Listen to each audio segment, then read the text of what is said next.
Bonjour les amis, j'espère que vous allez bien. Aujourd'hui, on fait une vidéo un petit peu spéciale parce qu'on va parler du triste destin de Gia Karanji qui a été la première super top modèle américaine et on va parler du fait que Hollywood tue. Alors restez avec moi si vous voulez savoir comment Hollywood l'a tuée.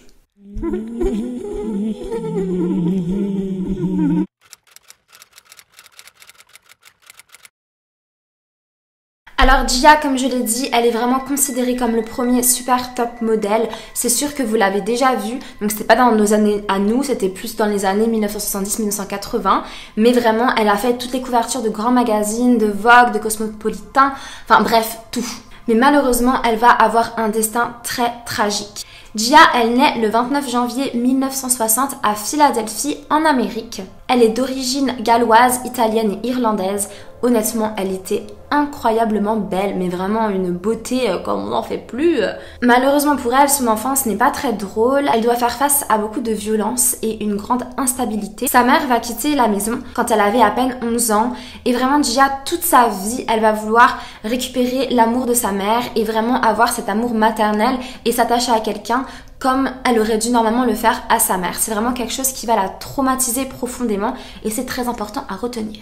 Elle va travailler très tôt, donc elle va travailler avec son père dans son petit restaurant pour l'aider et pour se faire un petit peu d'argent. Pendant son adolescence, Gia, vraiment, elle est très proche de ses copines. C'est vraiment quelqu'un qui a besoin de se faire des relations très profondes, vraiment d'être connecté profondément aux gens et de ne pas avoir de relations superficielles. Donc vraiment, ses amis, c'est vraiment toute sa vie et elle les adore et elle leur montre très souvent. Par exemple, il arrivait souvent qu'elle leur offre des bouquets de fleurs. Et au bout d'un moment, voilà, donc comme dit, elle est très copine, mais il se trouve que Gia commence à ressentir une certaine attirance pour les filles, donc pas pour toutes ses amies, mais c'est vrai qu'il lui arrive de regarder plus les femmes que les hommes. Elle va commencer à fréquenter des clubs qui sont des clubs homosexuels où ben voilà, donc elle est contente, elle peut danser avec des filles qui sont aussi de cette orientation sexuelle. Et il faut savoir que Gia, vraiment, son idole absolue, c'était le chanteur David Bowie. Elle s'est beaucoup inspirée de lui en termes de style, parce que David Bowie, il aimait bien jouer sur les genres, il était vraiment, voilà, c'est un homme, mais il allait mettre du maquillage. Donc maintenant, clairement dans nos années, c'est assez courant, mais il faut savoir qu'on était en 1970 et c'était pas super courant, c'était vraiment un style unique pour lui et tout le monde l'admirait beaucoup pour ça, dont Gia. Elle adorait le style androgyne de David Bowie et du coup, elle a commencé à développer aussi un style androgyne, c'est-à-dire qu'elle ne se maquillait absolument pas et qu'elle mettait des habits très larges et des habits qui étaient destinés aux hommes. Mais en fait, Gia était tellement belle que même habillée avec des choses super larges, oversize à fond, on ne remarquait qu'elle. C'est le photographe Maurice Tannenbaum qui va commencer à la photographier quand il la voit en boîte. Donc sa carrière va un petit peu commencer par là, voilà, un petit photographe la photographie de temps en temps en boîte de nuit. À 15 ans, Gia, elle va avoir son premier amour. Elle va tomber éperdument amoureuse de Sharon Beverly. Donc Sharon Beverly, c'est une femme qui est un peu plus âgée que Gia. Et c'est à ce même moment que la mère de Gia va revenir dans sa vie. Mais voilà, Gia, ça fait 4 ans qu'elle est en recherche constante de sa mère qui n'était plus là, qui n'était plus signe de vie. Donc elle a mis une certaine distance. Et en fait, ça va pas du tout plaire à sa mère qu'elle soit amoureuse de Sharon parce qu'elle est plus âgée. Et sa mère va même jusqu'à contacter les parents de Sharon pour dire votre fille peut pas sortir avec la mienne, elle est beaucoup trop vieille, c'est pas normal, etc. Donc en fait elle revient et elle se mêle de sa vie alors qu'en soi elle a plus vraiment sa place. À 17 ans, Gia, elle a envie de partir à New York parce qu'elle voit qu'elle plaît beaucoup en termes de photographie et c'est vraiment à New York que tout se fait. La Philadelphie, c'est pas non plus New York quoi, c'est beaucoup plus petit. Du coup elle veut partir à New York mais elle n'a que 17 ans donc bien sûr que ses parents ne sont pas d'accord. C'est là qu'elle va rencontrer Wilhelmina Cooper. Donc Wilhelmina, ça va être vraiment l'amie de Gia, mais elle va aussi lui servir de mère de substitution parce qu'elle est plus âgée qu'elle et elles s'entendent vraiment bien. Et Wilhelmina, vraiment, elle a ce côté très protecteur avec Gia, c'est vraiment son petit bébé, son petit poulain, et elle prend soin d'elle. Du coup, ça va aussi devenir l'agent de Gia. Le premier shooting que va organiser Wilhelmina à Gia, à New York, va être un shooting mémorable. C'est vraiment ça qui va la propulser. Et vraiment, Gia, elle en veut. Elle ose vraiment beaucoup pour une fille de son âge et aussi pour cette génération-là. Donc en fait, elle va être contre un grillage et elle va commencer à se déshabiller. Elle fait ce shooting avec une partenaire qui s'appelle Lisa Vallès et elle va commencer à aussi lui dire de se déshabiller. Elles vont commencer à se coller toutes les deux, donc vraiment un shooting très sexy. Et Gia, elle avait vraiment beaucoup de feeling avec sa maquilleuse qui s'appelle Sandy Linter et à un moment donné, elle va commencer aussi à lui dire mais viens sur le shooting, viens, on est toutes les trois, on va faire quelque chose d'incroyable. Et en fait la maquilleuse se laisse faire parce que elle aime beaucoup Gia. Et du coup elles font un shooting à 3 qui est mémorable, que maintenant encore aujourd'hui on en parle. Du coup elle est vraiment propulsée grâce à ce shooting photo et elle va bientôt poser pour toutes les plus grandes marques comme Versace, Armani, etc. Dans un deuxième temps, elle va aussi commencer une relation amoureuse avec sa maquilleuse Sandy Linter, avec qui elle a posé. Mais il faut savoir que c'est une vraie relation qu'elles ont. Ce n'est pas que sexuel, c'est vraiment une relation extrêmement profonde. Parce que comme on l'a dit, Gia, elle a vraiment besoin de se connecter aux gens, surtout aux femmes, je pense à cause du manque de sa mère. Et donc du coup, elles se font vraiment beaucoup de sorties en amoureuse. On les voit souvent en public, manger en une pizzeria, aller au cinéma, etc. Et c'est vraiment une relation qui va faire du bien à Gia. Malheureusement, Sandy, elle partage pas vraiment cet amour. Ce n'est pas qu'elle aime pas Gia, mais c'est qu'en fait Gia lui en demande trop. Sandy doit toujours être là pour Gia, elle doit toujours lui montrer qu'elle l'aime, toujours lui prouver son affection, elle doit tout le temps s'occuper d'elle. Et en fait Sandy, elle est là, c'est trop pour moi, c'est pas qu'elle l'aime pas, mais c'est que c'est juste trop pour elle et elle ne veut pas être engagée à ce point aussi vite avec quelqu'un. Donc malheureusement Sandy va quitter Gia. Et c'est vraiment à ce moment-là que Gia va commencer à s'effondrer. Elle commence à sortir assez souvent au Club Studio 54, qui est une boîte à New York. Et c'est là où elle va commencer la drogue. Donc malheureusement, voilà, dans ces années-là, surtout en boîte, ça tournait vraiment pas mal. Et Gia va commencer à prendre de la drogue régulièrement. Mais pour elle, voilà, c'est juste festif. Elle s'amuse avec ses amis. Mais bien sûr, la drogue n'est jamais juste festif. Ça, c'est vraiment l'excuse que tout le monde se dit au début pour pouvoir consommer. Ce n'est jamais festif! Malgré les consommations qui deviennent de plus en plus régulières de Gia par rapport à la drogue, elle va quand même avoir la chance d'apparaître dans un clip de la chanteuse Blondie. Gia était vraiment très fan d'elle, donc elle était vraiment très contente. Pour elle, c'était vraiment une très bonne opportunité. Malheureusement, c'est à ce moment-là que son agent Wilhelmina va avoir un cancer des poumons et va tomber extrêmement malade. Peu de temps après elle ait attrapé ce cancer, elle va décéder âgée à peine de 40 ans. Et là, c'est vraiment une claque pour Gia. Donc déjà, elle était assez instable. Et là, vraiment, la seule figure maternelle qu'elle avait, vraiment la personne qui s'est vraiment occupée d'elle et qui lui voulait que du bien, décède. Alors à ce moment-là, Gia, elle va tomber dans la drogue, mais vraiment, elle va consommer 10 fois plus, elle va sortir 10 fois plus. Et elle va aussi commencer à faire n'importe quoi durant ses shootings photos. Donc déjà, comme Gia, voilà, comme toutes les grandes stars, elle commençait un peu à faire la diva avant toutes ces histoires de drogue et avant la mort de son manager. Mais vraiment là, ça devient catastrophique et vraiment les gens qui bossent avec elle ne la supportent plus. C'est-à-dire que elle va par exemple ne pas venir à un shooting alors que toutes les équipes sont là, sans prévenir personne. Ou alors, si par exemple elle n'aime pas sa coiffure, et elle part du shooting en disant ouais, moi non, j'aime pas ma coiffure, je vais pas paraître comme ça, et elle partait. Il arrivait même qu'elle s'endorme en plein shooting à cause de la drogue ou parce qu'elle était trop sortie la veille et du coup elle était KO. Et le pire, il est arrivé qu'une fois, elle a même demandé de l'héroïne sur un shooting. Alors il faut savoir qu'à Hollywood, tu montais, ça pouvait aller assez vite pour toi. Mais par contre, si tu commençais à te faire une mauvaise réputation de diva ou de fille ou de mec d'ailleurs, qui est compliqué à gérer sur un shooting, les rumeurs se répandaient extrêmement vite et ta carrière pouvait vraiment tomber d'un coup. Donc Gia, elle va vraiment tellement être mal que tout le monde va s'éloigner d'elle et elle perd vite le peu d'amis qu'elle avait.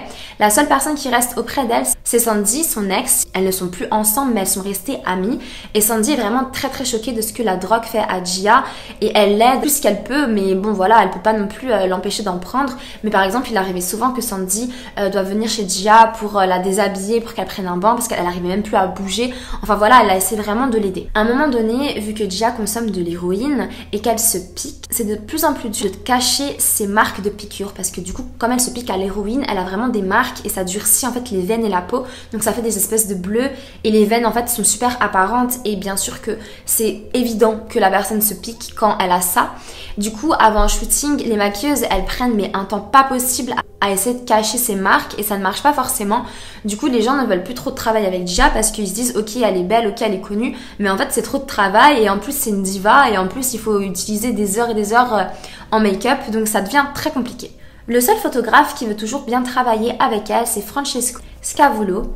Donc il est ok pour travailler avec elle parce qu'il aime vraiment beaucoup Gia d'une façon très paternelle, mais il admet clairement qu'elle a un problème. À un moment donné, ils étaient à un shooting ensemble et vraiment Gia s'est mis à s'effondrer mais en larmes, et vraiment Francesco l'a pris, l'a mis dans sa chambre, lui a dit prends un bain, pris dans ses bras, mais vraiment comme dit d'une façon paternelle, il n'y avait vraiment rien entre eux.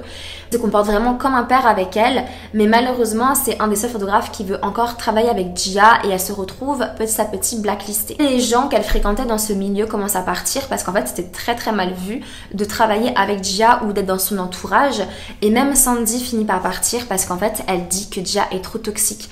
Elle ne peut plus supporter de la voir se détruire et qu'elle ne veut pas faire l'effort d'aller en cure de désintox, et en fait elle préfère partir que de devoir supporter ça. À ce moment-là, Gia elle prend conscience qu'elle abuse peut-être un petit peu et qu'elle doit vraiment se guérir de toute cette drogue. Du coup, elle décide de retourner à Philadelphia, donc chez sa mère, pour commencer une cure de désintoxication.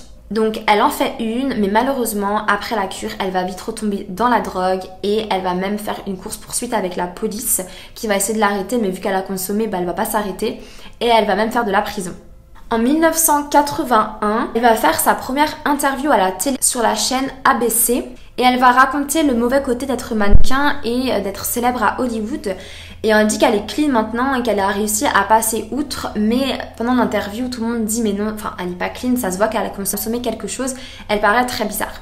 Donc il y a cette polémique un peu qui sort en disant oui en fait elle dit qu'elle est clean mais pas du tout, etc. Quelques mois plus tard, toujours en 1981, elle va réussir à signer dans l'agence de mannequins Elite, donc qui est très connue, mais malheureusement même l'agence n'arrive pas à lui faire trouver des contrats avec des photographes parce que plus personne ne veut travailler avec Gia. En 1982, son ami photographe Francesco va quand même revouloir travailler avec elle. Donc ça va être pour le magazine Cosmopolitan, qui est quand même un énorme magazine. Mais malheureusement, en fait, Gia, elle est terne, elle est fanée. Et tous les assistants qui étaient sur le plateau disaient c'est vrai qu'il y a quelque chose qui a changé chez elle. Elle a perdu de sa beauté. Et aussi, il y a eu un problème avec les photos parce que du coup, l'équipe a dû passer beaucoup de temps à modifier et à retoucher les photos de Gia pour essayer de cacher l'arc de piqûre parce que le maquillage là encore n'était pas efficace. Ils ont essayé de modifier sa tenue et de faire comme si sa jupe remontait sur ses bras. Enfin bref, ils ont essayé de faire ce qu'ils pouvaient, ce qui a donné des photos extrêmement moches et tout le monde a dit que c'était le pire photoshoot de Cosmopolitan. À un moment donné, elle va vraiment se sentir mal et en fait elle n'a pas la tête à aller sur un shooting photo. Elle va demander conseil à son amie Sandy qui a accepté de lui répondre au téléphone. Et en fait, elle va lui dire écoute Gia, si tu le sens pas, n'y va pas. Et elle va l'écouter, sauf qu'en fait, grosse erreur parce que c'est à ce shooting photo qu'elle va se faire remplacer par Rosie Vela. Et c'est vraiment là que Rosie va se faire remarquer et du coup qui va remplacer Gia sur pratiquement tous ses shootings. À ce moment-là, c'est vraiment fini pour Gia. Donc là, carrément, elle a une remplaçante. Donc du coup, personne ne veut travailler avec elle. Et tout le monde lui raccroche au nez. Elle est totalement blacklistée d'Hollywood. Donc Gia, elle essaye néanmoins de s'en sortir. Donc elle se dit ok, Hollywood ne veut plus de moi, je ne vais plus faire mannequin, mais c'est pas grave, ça ne m'a rien apporté de bien de toute façon. Du coup, Gia, elle veut trouver un travail ordinaire et gagner sa vie. Donc elle sait ça à beaucoup de choses, elle travaille dans des magasins, elle travaille dans des cafés. Mais malheureusement, en 1985, elle va retomber encore une fois dans la drogue. Comme dit, c'est vraiment une spirale, c'est vraiment très dur d'en sortir quand on tombe dedans. Donc c'est pas qu'elle était faible, mais c'est que en fait son monde s'écroulait et je pense que c'est sa seule porte de sortie. En 1986, il va arriver le pire truc à Gia. Elle va commencer à se prostituer pour payer sa drogue parce qu'elle n'arrivait pas à garder ses travails et du coup elle était toujours grande consommatrice, donc il fallait bien qu'elle trouve un moyen de trouver de l'argent pour consommer sa drogue. Et malheureusement, le pire va venir encore une fois. Gia va contracter le sida. Et c'est vraiment une maladie qu'on connaît vraiment pas bien dans ces années, ça se développait à peine, donc du coup tout le monde a peur de s'en occuper, les hôpitaux l'acceptent, mais voilà, les gens vont désinfecter tout ce qu'elle touche, ils vont pas vouloir l'approcher.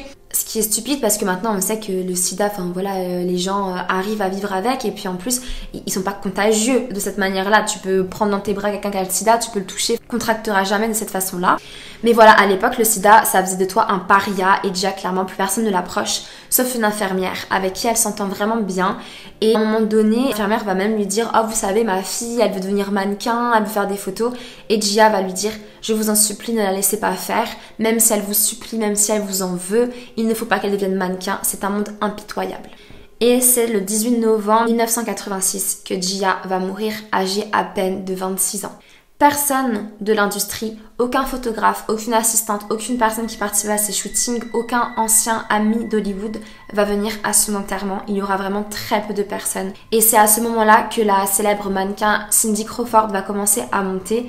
Et le pire, c'est qu'elle va être surnommée par Hollywood Baby Gia. Donc Baby Gia, donc en vrai, ils lui ont vraiment retrouvé une remplaçante alors que Gia venait de décéder.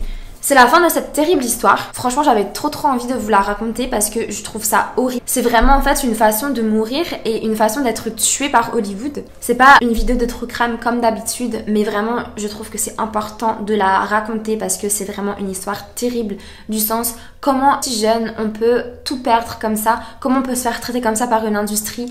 Aussi prouver que c'est très dangereux, Hollywood, etc., la célébrité, que ça peut vous monter à la tête, ça peut vous tuer quand vous n'êtes pas bien entouré, parce que vous n'avez plus de repères et en fait vous êtes en proie et victime à tellement de choses et à tellement de gens. J'espère que vous avez aimé cette vidéo et je vous dis à très vite. Au revoir!